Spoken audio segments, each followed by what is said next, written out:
decide to forgive after I evaluate the nature of the offense. Y'all gonna get quiet in here today.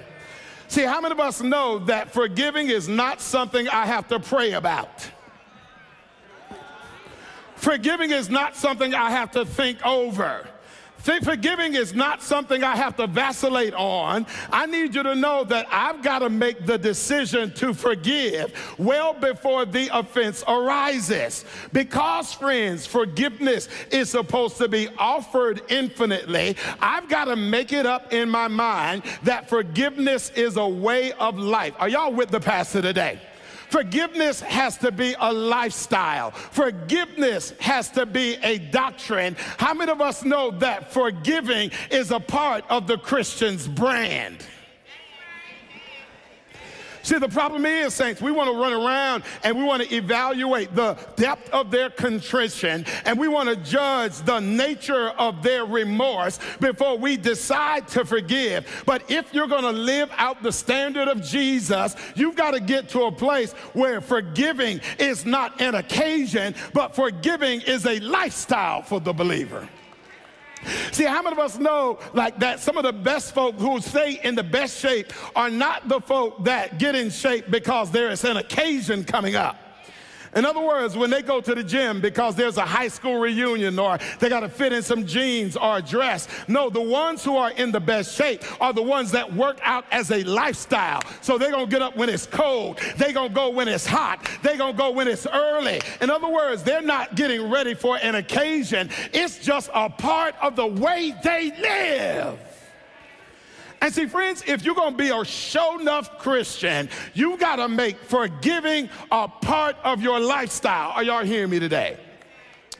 And see, the reason you've got to forgive even before the offense comes is because if you take the time to evaluate the offense, if you take the time to evaluate the details and try to judge who's worthy of it, you'll mess yourself up in two ways. Number one, I need you to know that if forgiving is medicine, if forgiving is removing the bullet, I can't be selective about removing the bullet based on who shot me.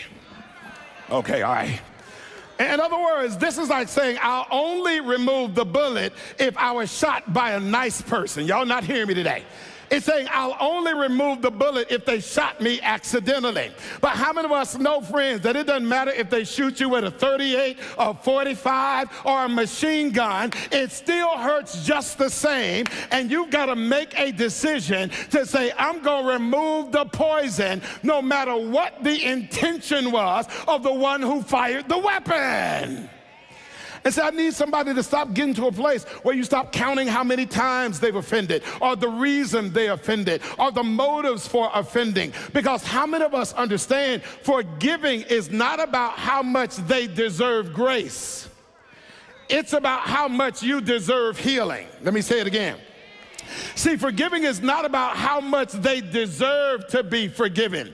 It's about how much I deserve to be healed. Is there anybody in the room today that realized that you deserve to be happy? You deserve to be free.